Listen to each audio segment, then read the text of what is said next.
First video. Are America's students falling behind? Louisiana is the. How did he say that? Where's the Hurricane Chris clip? Anyways. What's 12 plus 12 plus 4 minus 4? 24. 28. Hold on. 24. 28. 24. A large nationwide representative sample of American 8th graders was recently given this problem.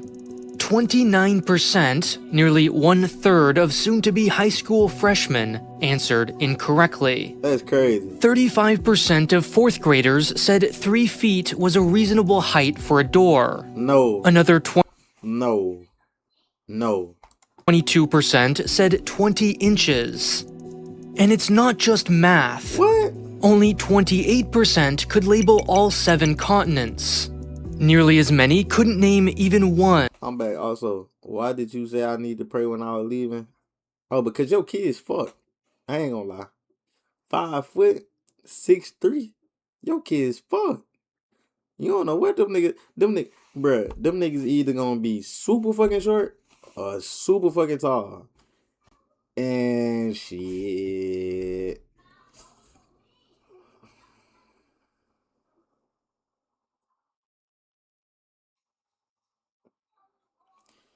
Just pray, man.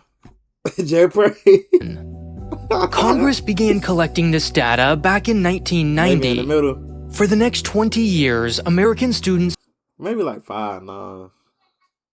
If them niggas get over 5'9", bruh, hey, bruh. what did it say?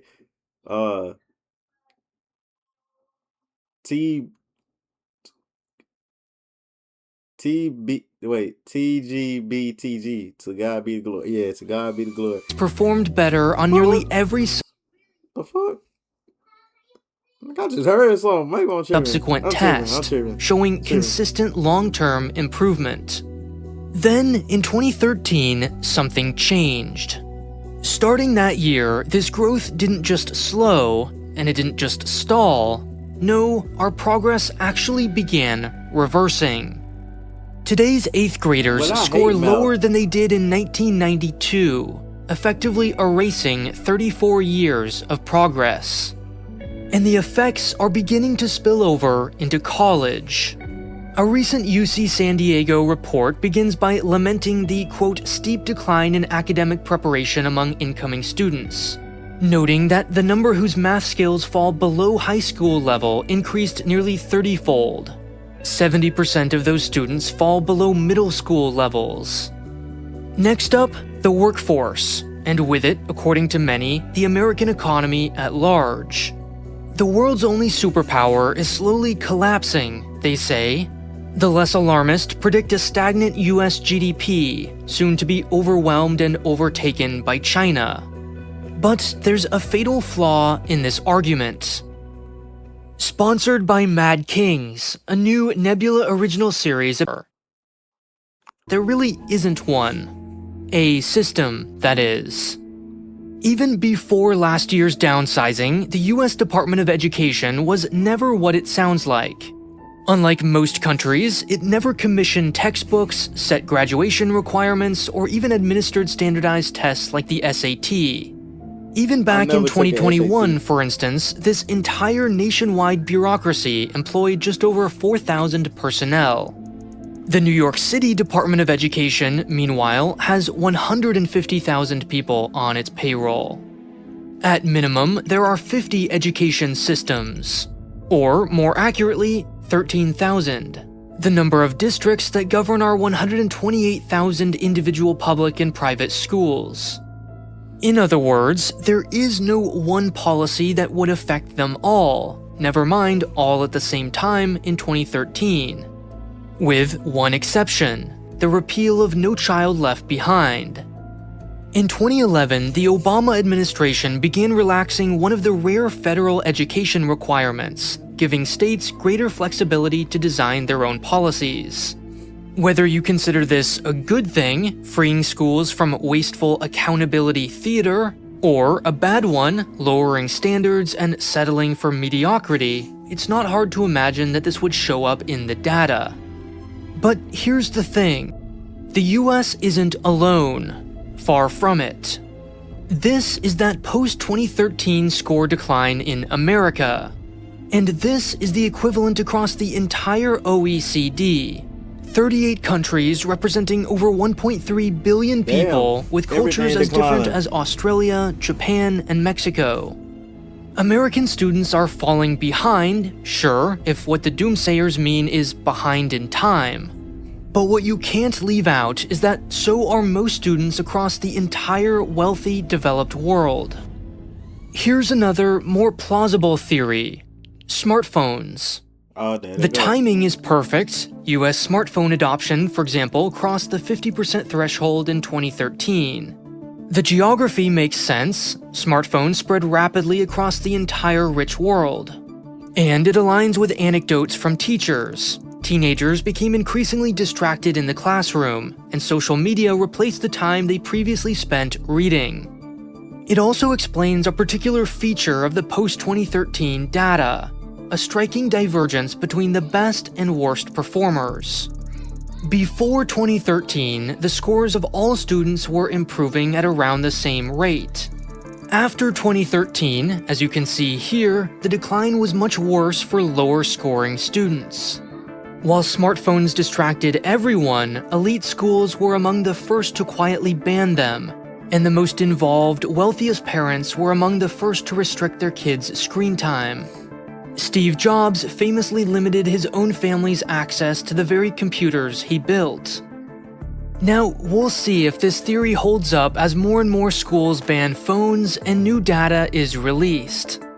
Still, no amount of bans will put an end to the headlines about our national education crisis because the headlines long predate the phones.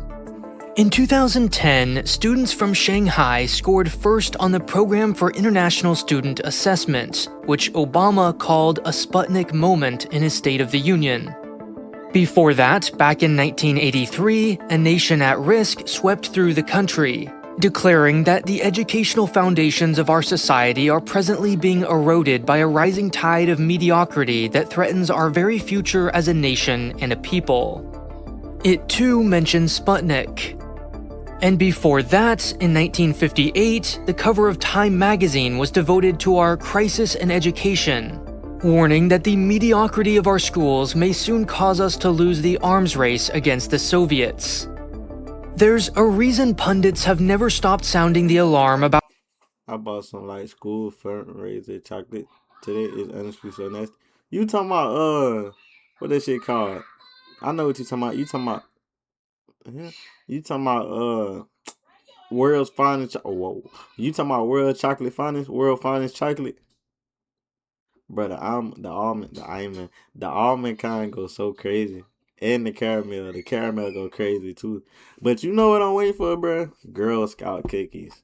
That blue box go fucking insane, bro. Like you can't go wrong with the blue box, bro. The what they call it, Trey Fours. I think they so good, bro. I only like the blue box though. All the other cookies be so disgusting. But that's just me though. Other niggas like the little chocolate with the hell nah. About our mediocre students. It turns out our students have always been mediocre. For as far back as we have data, the United States has ranked, at best, right in the middle of its peers. Quite often, it's at the bottom. To quote the Brookings Institute, there has been no sharp decline. The US never led the world. In 1964, we scored below every country measured but one. In 2000, we were 15th out of 27 in reading. And in 2022, 31 out of 36 in math. The only thing that's changed over the last 60 years is who we're told is outcompeting us. Soviet military prowess, then Japanese efficiency, and now Chinese STEM dominance. Each has neatly fit into our pre-existing national anxieties. Wait, so now when niggas call me stupid, I could just say the whole world is. distracting us from asking a more fundamental question: do we want to be on top? It's no mystery how to get Soviet or Japanese or Chinese results. Simply adopt Soviet or Japanese or Chinese practices. And yet, over the last 100 years, Americans have chosen not to do so. And not without reason. Top scores come with trade-offs. Higher rates of childhood depression and anxiety, an enormous diversion of resources from consumption and production toward after-school tutoring and test prep, and a stressful, high-stakes style of parenting that reduces fertility and favors the wealthy. Ironically, these are challenges that Japan and China have tried desperately to escape, looking west for inspiration and sending their own children to American universities. At minimum, America proves that all-consuming, hyper-competitive, exam-driven schooling isn't necessary to become the world's only superpower. But it also invites a further question. Have our consistently failing grades actually played a role in our consistent economic success? After all, it's awfully hard to invent the iPhone, found Walmart, or revolutionize the internet when every waking moment of your day is monopolized by exam prep. The point is not that the US has perfected K-12 education. Quite the opposite. That 30% of 8th graders can't do simple arithmetic is real cause for concern, just not for the reasons typically cited. What this and our average test scores obscure is the real source of the problem: inequality. These are the reading scores of Canada's upper-class students. These virtually identical scores are from America's upper class. Where they differ is among the most socially cause for Bro, this is probably easy. Bro, you just 12 plus 12, what that is? 24. Why I'm talking to you like this? Oh my god. 12 plus 12, 24, alright? You add another 4. It's 28. Then you minus 4. That's 24. But this shit not hard. The shit get hard when they start talking about some X, Y, Z, M, B, M, X plus B. That shit's so stupid to me. Like, what do you... And then fractions, I never got into fractions. I stopped enjoying math, bro.